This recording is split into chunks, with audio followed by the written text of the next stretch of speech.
it just became upside down, but that wasn't actually... Played with camera, too, a lot. Yeah. I loved it. I want to get to two big pieces to sort of take us home with this talk about the evolution of Elle or her rising. First, we just talk about that standalone episode, which is obviously unique in a lot of ways, because it's sort of like a novel. It takes us for a little side trip, but is so key in her return to finish what she needs to finish. It was just very fun and exciting for, I think, all of us to just explore some different tones. Yeah. And some of the grittier sort of urban 80s movies and capture that kind of vibe and just basically expand the show a little bit beyond this town of Hawkins. You can't avoid wonderful little sort of nuggets of an homage or a moment, you know. Yeah. And I'll take it to like the transformation, just the physical transformation. You know, you can do it anything. You can do Breakfast Club. You can do Ali Sheedy. Oh yeah. Talk about that little transformation and then going into. Tell us about Punk 11. Punk 11. I can't wait for Punk 11. Punko. Yeah, that's what I want. It was probably the hardest 45 minutes I've ever had to do in my whole entire life. 45 minutes meaning The episode. That episode. But the filming. You hurt Mom. It was the hardest thing ever. Like really, really emotionally challenging. Like people say, oh, that scene was no, this was like the hardest thing. And probably the most hardest scene in episode 7 was having Papa, you know, there. I cried for like 45 minutes afterwards in the bathroom. Like I was sobbing. You have to confront your pain. You have a wound, Eleven. A terrible wound. I was really upset. I'm never like, you know, Eleven's just another person. But like I was really upset, and then just like it was hard. So it was a very hard episode. You are such a fiddler. I was doing like... I have a diet. Yeah, you've been doing it well. In fact, he is a She's telling us about a very traumatic. Yeah, and you're like, Take us there. yeah. What was the emotional thing? Is it just the connection you had With to Papa. 11? And Papa. Yeah. Yes, that moment. Okay. And that moment is, I'd say, like, I didn't realize it was that harrowing for you, but just even first time, you know, we kind of watched it, Modine coming in and Brenner suddenly being back, it's really disturbing, but in the best Stranger Thingsy kind of way. Palpable stuff is leading her to her big finale, which is the closing of the gate. It goes all the way back to harnessing anger. She obviously. But I did do that. Like Yes, doing all of that. I pulled vomit. I was very nauseous on that the On the thing. thing? Like it came. Oh, yeah. You pulled vomit up out of your... The anger and the vomit as well. Like, do you remember? Like I was so nauseous. Yeah, no, so it was really up in the air and it was really swaying. It was so swaying. Like we was actually on. It was a suspended platform. There's not a sexy name. But like it was up and it was swaying, and then I was like, get me down. I had to stay outside. I was so nauseous. Thanks to you, I think anyone who acts will always say, "Would you like me to pull up some vomit?" But like, what does that Pull up mean? some vomit. All I know is now it's a thing. Bobby Brown acting technique. I think as directors next week, can we pull up some vomit? Yeah, perfect. To your actors and I see just what have they one do in that note. moment. And then on that note... On that note, we could talk forever. Thanks for sitting down and starting this conversation with me. Thank you. Now, not only are we going to keep the conversation going with a new panel, but you don't even have to wait. The next Beyond Stranger Things is starting any moment now, and yes, I'll be wearing the same clothes, so don't judge. Thank you. Oh, thank you. I really pulled up some vomit.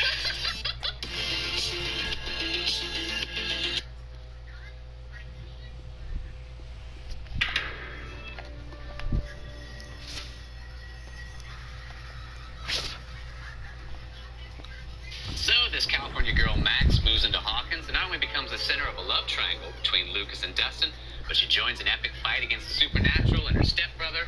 All that and more right now on Beyond Stranger Things. All right, guys. I only made one. All right, yeah, but not the animals. All right, spoilers ahead. You have been warned. Cheers. Cheers. Cheers. Cheers. Has anyone used these forks? Don't worry about it. All right.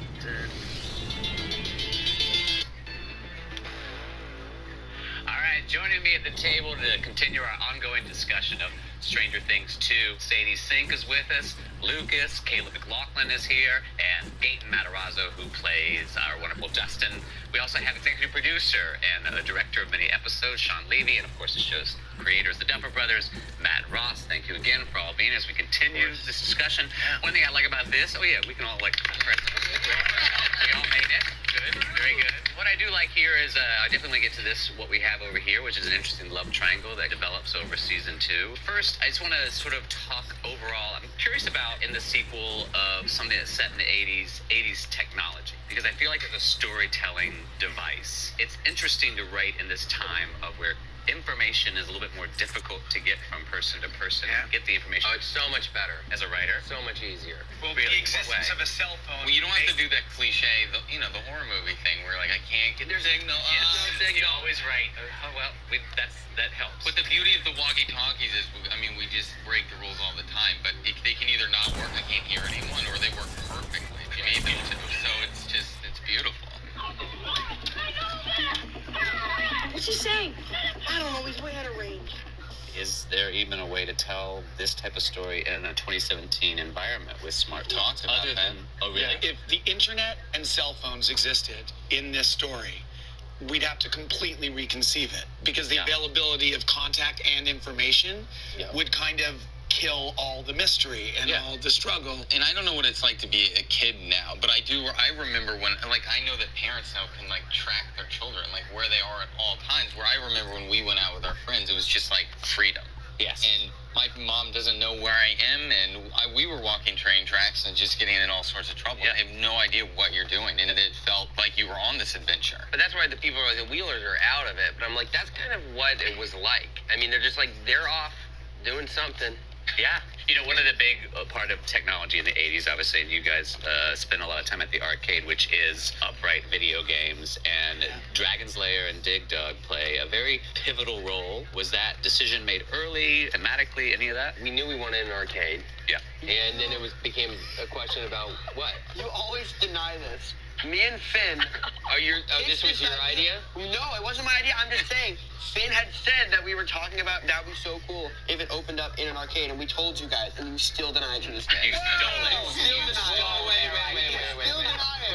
Let's clarify this. This is the first I'm hearing about this. Fine, it was your idea. No, I'm not saying it was my idea. I'm just saying. Yeah, that's exactly what you're saying. I don't recall this at all. I'm glad you're working this out at the table. Thank God you and Finn found a way to open season 2. Thank you.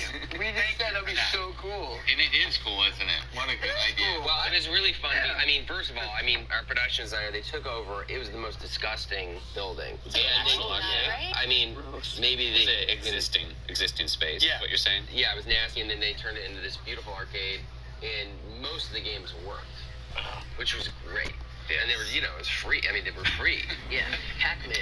So it was really fun. No, and then we chose Dragon's Lair. We played that when we were kids, and I remember it because it's such a frustrating game. Let's be honest.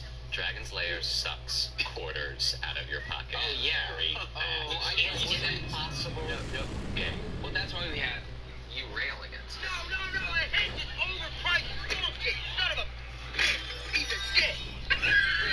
They could kick it, and that's how everyone feels when they play Dragon's Lair. And I hadn't played it in a while, and I recently found it at this arcade, and I played it again. And no one's playing it, by the way, because it was a very crowded. Every arcade machine's taken except for Dragon's Lair, because it's still 50 cents today, even in now, in 2017. But the animation is beautiful, and it was really ahead of its time in a lot of ways. It was.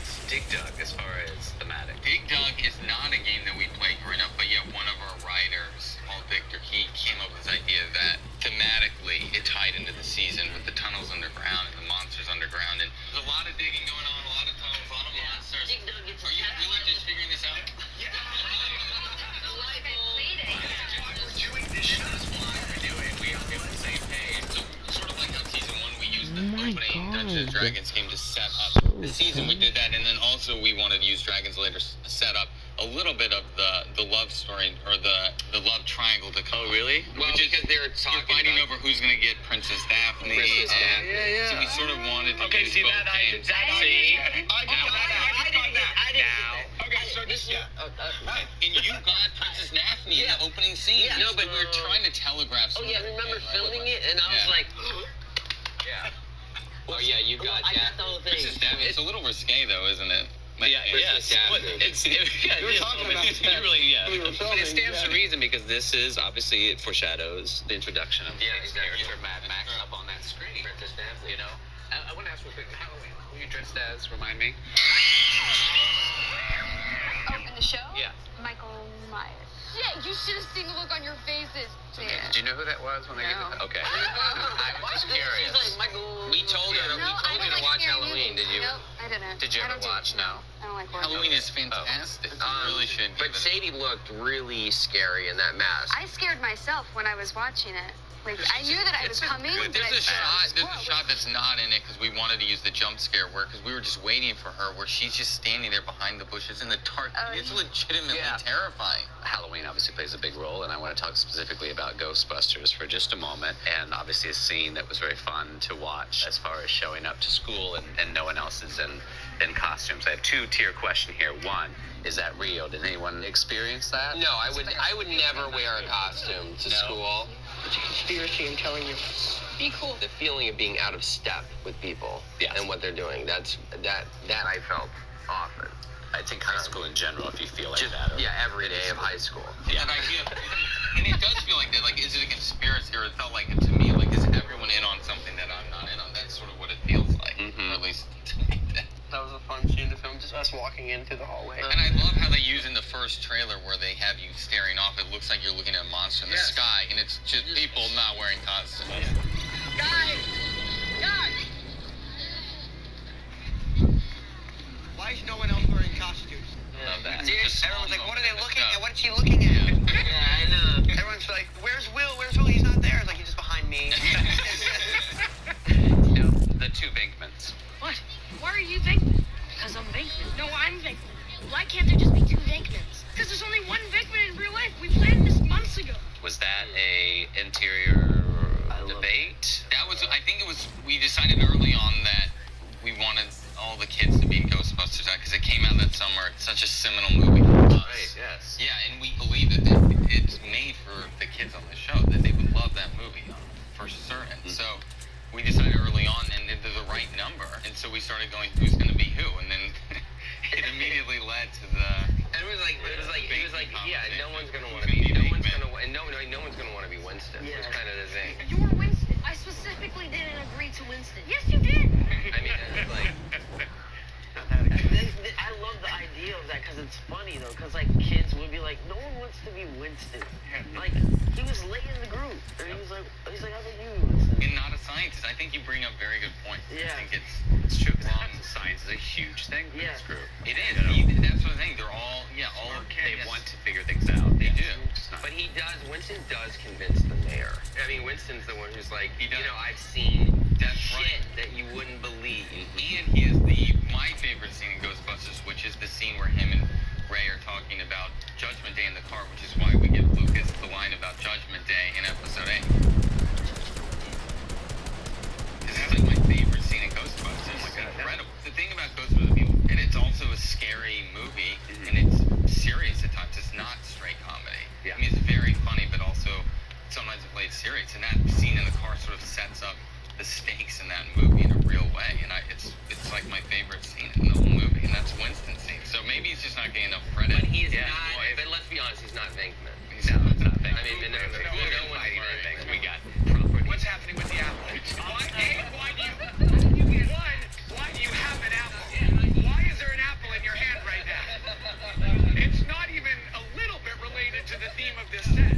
We all agree that we brought Why an is there an apple share, and you brought one apple for all of us. So tonight, to cut it up into bunch pieces. No, stop that now. Now the apple's a problem. Put it under the table. Yeah. Gotta keep talking about the show, Stranger This Things. is the kind of crap we have to deal This, with. by the way, is the kind of I crap love we it. deal with. I love a continuity issue. Well, like what?